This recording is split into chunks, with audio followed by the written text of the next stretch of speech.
નમસ્તે મિત્રો, આજે આપણે ધોરણ 6માં હિન્દી વિષય ભણીશું। हिंदी विषय में आपको बीजो वीडियो है। अगले वीडियो में हमने चित्रपाठ देखा था दयालु शिकारी।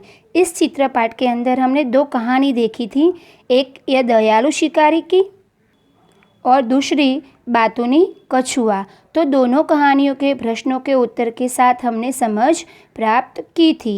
तो आज ऐसे ही दूसरी दो कहानियाँ इसके स्वाध्याय में दी गई है जो हम समझेंगे। तो यहाँ आप एक चित्र देख सकते हैं बच्चों। एक पेड़ की डाल पर कौवा बैठा हुआ है। दूसरे चित्र में एक घड़ा है जिसमें कौवा अपनी चांच से कंकड़ डाल रहा है। तीसरे चित्र में कौवा आकाश में उड़ता हुआ नजर आ रहा है। तो इस चित्र के आधार पर हम एक सुंदर कहानी की रचना करेंगे। मित्रों, इस चित्र के आधार पर हम ऐसी कहानी बना सकते हैं कि एक कौवा था। एक बार उसे खूब प्यास लगी थी।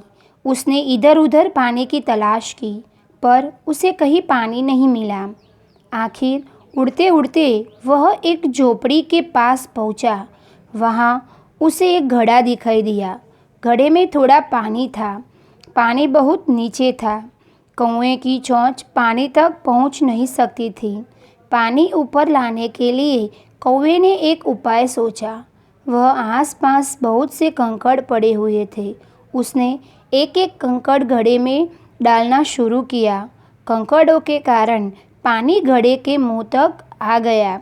कौवे ने घड़े का पानी पीकर अपनी प्यास बुझाई और उड़ गया।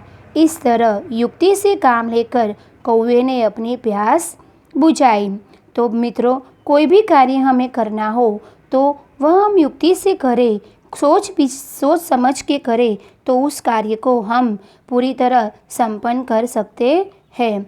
तो इस कहानी को हम शीर्षक दे सकते हैं बुद्धिमान कौवा। और इस कहानी के द्वारा हम कुछ प्रश्न के उत्तर भी देखेंगे। वो प्रश्न के उत्तर मैं आपको समझाऊंगी। मित्रों, आप यहाँ देख सकते हैं कि पहला प्रश्न है, कौवे ने पानी की तलाश क्यों की? तो हम सब जानते हैं कि कौवे को क्या लगी थी? प्यास।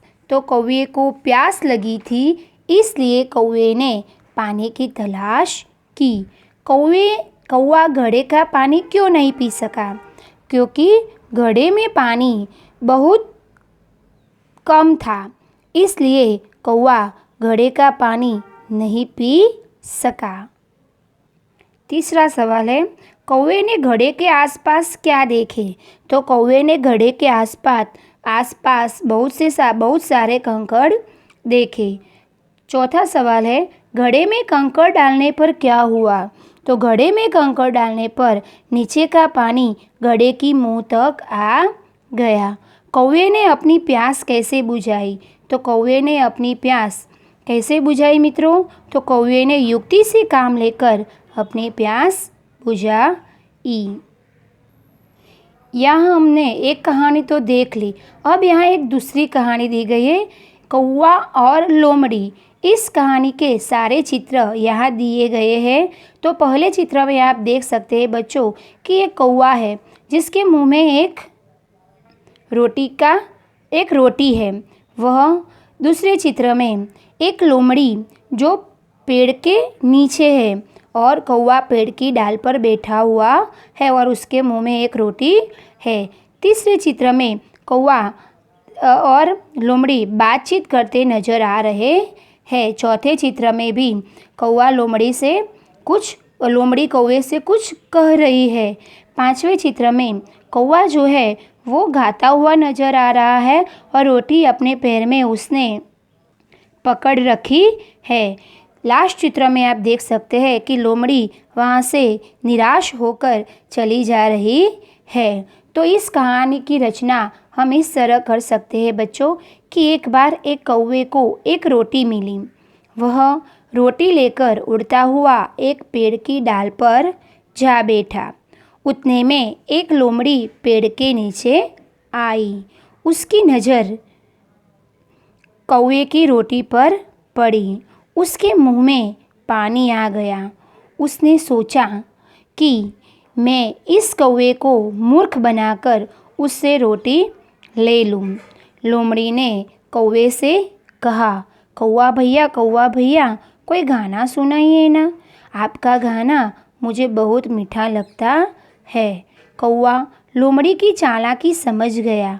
उसे लगा कि लोमड़ी रोटी पाने के लिए यह नाटक कर रही है, इसलिए कौवे ने अपनी चोंच की रोटी अपने पंजे से पकड़ ली और वह ज़ोर ज़ोर से काँव काँव करने लगा। यह देखकर लोमड़ी आश्चर्यचकित रह गई।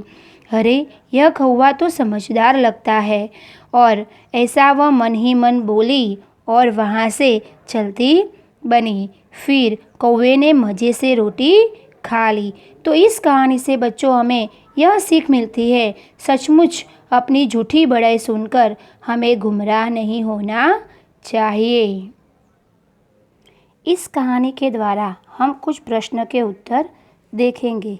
लोमड़ी ने कौवे को कहाँ देखा? तो बच्चों, लोमड़ी ने कौवे को कहाँ देखा था?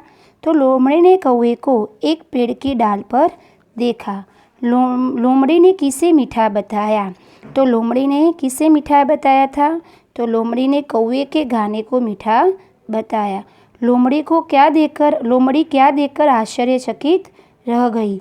तो लोमड़ी कौवे की समझदारी देखकर आश्चर्यचकित रह गई। कौवा और लोमड़ी कहानी से हमें क्या सीख मिलती है बच्चों? तो कौवा और लोमड़ी कहानी से हमें यह सीख मिलती है कि हमें कभी भी अपनी झूठी बड़ाई सुनकर गुमराह नहीं होना चाहिए। तो यहाँ हमने दोनों ही चित्र कहानी देखी। तो इस चित्र कहानी में जितने भी प्रश्नों के उत्तर है मैंने यहाँ दे दिए हैं। तो आपको यह प्रश्न के उत्तर मैंने आपको समझा भी दिए हैं। तो इस प्रश्न के उत्तर को आपको अपने नोट में लिखने हैं। Thank you.